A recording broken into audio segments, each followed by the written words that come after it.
As part of We the People, celebrating 250 years, here's This Day in History. Proudly sponsored by American Family Insurance.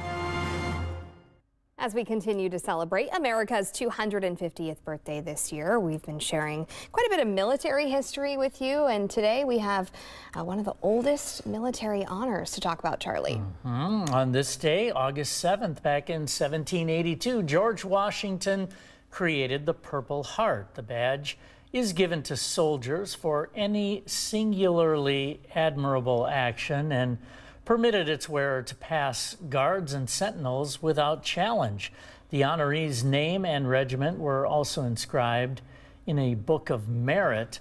Washington's Purple Heart was awarded to only 3 known soldiers during the Revolutionary War. The Book of Merit was also lost, and the decoration was largely forgotten until 1927, when a general of the U.S. Army Chief of Staff sent an unsuccessful draft bill to Congress to revive the badge of military merit.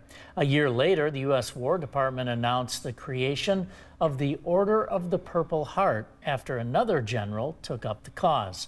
In addition to aspects of Washington's original design, the new Purple Heart also displays a bust of Washington and his coat of arms.